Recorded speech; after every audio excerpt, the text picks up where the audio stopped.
من پژوهش انجام دادم راجع به 500 نفر از دستگیر شده ها. به شدت ناامید، هیچ امیدی به آینده ندارن.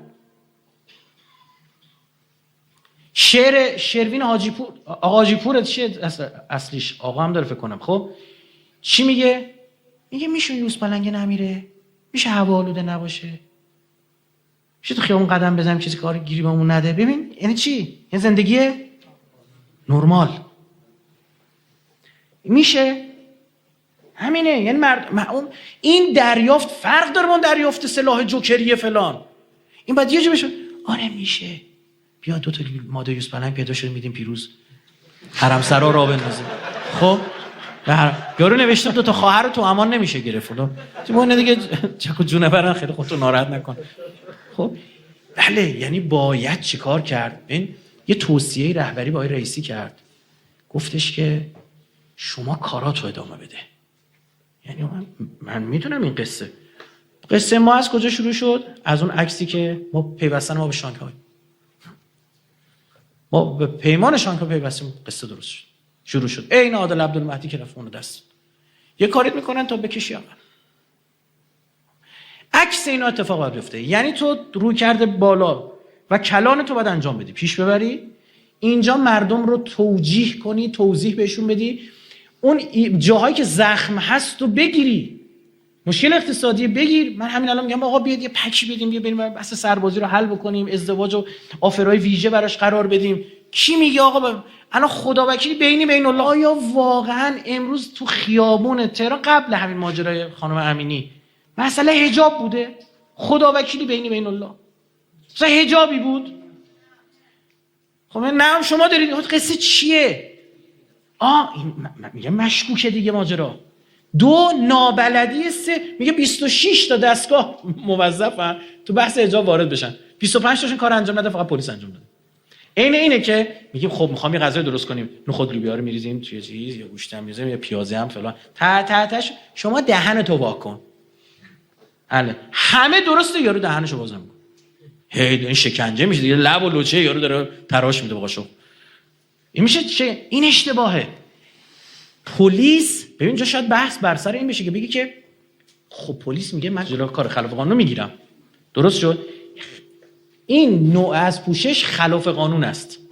خب ما میگیم آیا برای هر مدل از مخالفت با قانون فقط پلیس میره؟ نه. یه نفر مخالفت قانونی کرده، جاسوسی کرده، پلیس میره؟ نه. وزارت اطلاعات میره، سازمان اطلاعات سپاه میره. اونم این میره؟ نه. فرق. آیا هر کسی رو باید نصف شب بریزی تو خونش بگیری؟ نه. اون کسی که ممکن تا صبح دره، شما در هر کاری مثلا جلو زن و بچه‌ش این کارو کنی، نه، احضارش کن، ببرش بازداشتگاه. برای هر چیزی، برای مقوله فرهنگی، اصلا این طرفو شما ببین، یه دختر گوگلی مگولی، خب زلفا پریشون بیرون، این طرف یه پلیس، اصلا نچسبه. برای چی؟ برای اینکه ما برای همچون چیزی آمادگی نداشتیم و نقطه ضعفمونه. مرکز پژوهش‌های مجلس میگه 70% خانم‌های ایرانی حجاب معیار جمهوری اسلامی رو ندارن. راست میگه. این توی این 70% شامل حال مادرها و ننه بزرگای ما هم هست. اونا رو بذاری کنار، توی خانم‌های جوان میرسه به 80%. چه بسا بیشتر. چیزی رو مبنا قرار دادی. ببین ما یه قشر سکولار داریم، بیدین، هیچ چیو قبول ندارن. میونه یارو میگه اصلا میخوام لخت مادرزاد شم. آیا حرف مردم ایران که لخت مادرزاد شن خود وکیلی؟ والله نیست. خود خانم‌ها نفره اولن که دیگه جرواجر کنن شوهراشونو. چی داره نگاه می‌کنه؟ این بده. اصلا یه مسابقه بیفته بین خانوما که باب مل مردا باشن. چه خریتی؟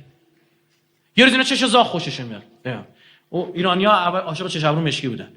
بعد فیلم‌های خارجی که اومد گفتن کله زردم خوبه. خب تو چرا کله زرد نیست؟ برو مشک کن. دکلوره مشک نمی ارتباط من خیلی هم سر در نمیاد. الان چی شده؟ چشا رو گشاد کنید، گنده کنید. نه. کره یا خوش آمده. راست. آقا من 100 میلیون خرج عمل دادم، چی به راست نام هستم. خب شأن زنه. هر روز این ورور بشه که من مردش خوشم میاد. ببین به همین سادگی مسئله. آیا گفتن تو دانشگاه نیا؟ آیا گفتن تو هیئت علمی دانشگاه نشو؟ تو پزشک نشو؟ تو آقا کدوم ایناست؟ اگرم هست بریم بشینیم بحث کنیم. روزی ببین نگاه کن، من دفترم طالقانی بود، هر روز جلوی وزارت خونه رد می‌شد. روزی نبود یه چند جلو در وزارت خونه اینا حقوق ما رو ندادن، 50 نفر 100 نفر جلو مجلس رد می‌شدیم، 100 نفر معلم نمیدونم چی حق تدریسی ها رو نمیدونم چیکار کنید. اون که هست. اما اینجا مثلا سر اون خانم است که رفت توی هلند اونجوری لغ شد، گفتش که شما نمیدونم همه شیر خوردید و فلان، دروغ هم گفت. خب بعد مسئله اینه، یعنی نه الان بحث سر ایناست. خب آقا حد یقفش کجاست؟ ایستش کجاست؟ بگیم سرلخت. مگه همین الان مسئله حجاب فقط سرلخت بوده یا نه اندامم بوده، ناف بیرونم بوده و نمیدونم چطور؟ یا اونی که اصلا من نمیخوام قرآن باشه، اصلا نمیخوام نمیدونم فلان. یه قشر سکولار داریم اینا، یه قشر سوپر حزب الله هم نمیگه تا یکتون چادر سرتون نکنین ولتون نمیکنه. خب اینا هم بی خیال نمیشن. درست شد؟ بقیه که مد نظر من با این دو تا اصلا کاری ندارم. بقیه مردمن. به خدا اینا امام رضاشون دوست دارن، امام حسینشون دوست دارن، مملکتشون دوست دارن. 90% نظرسنجی دوست دارن تیم آمریکا تیم آمریکا رو ببرین. والله این بوده. بازی چیزو ولزو بردیم، خوشحال شدن، اومدن ریختن تو خیابون، یگان ویژش غیر داده، نمیدونم اون یکی چه وضعی شده بود. خب این جامعه اصلی ماست. آقا اخراجی‌ها رو نگاه میکنه، حال چرا با فیلم اخراجی حال کرده؟ چون خودشو دیده. بچه‌ها ملوانان یعنی ما بپیچونیم ورقشونو دارن بازی میکنن، یواشکی نمیدونم همینن دیگه. جاده شمال میره، شما مشکل محرم هم میرسه، همین پسر است که کشته شد.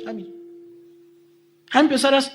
40 هم رفته تو خیابون داره گاز میده با موتور، بارون دوست دارم نمیدونم چی اینام داره میخونه. این جامعه اصلی عموما طیفن این دو تا افتادن به جون هم، در هم ملت دارن سرویس میکنن. خب حالا برنامه چیه؟ سر مسئله مثل حجاب که 90% این قشر رو پوشش میده، گوش کنه، این منتقل بشه به اون طرف.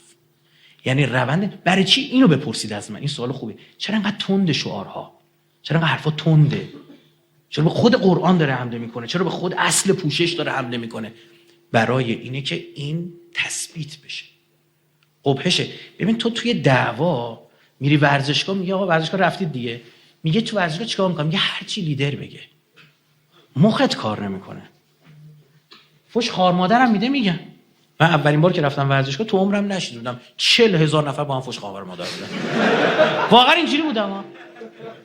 عجب 40,000 نفر یک صدا با هم، لیدرها پایین میگفتن، اونها بالا همه یک صدا با هم، امت همیشه در صحنه تکرار میکردن. خب اینه وقتی جف هیستریک بشه یه لحظه به خودش میره من این قبها رو شکوندم، نذاریم دو قطبی بشه.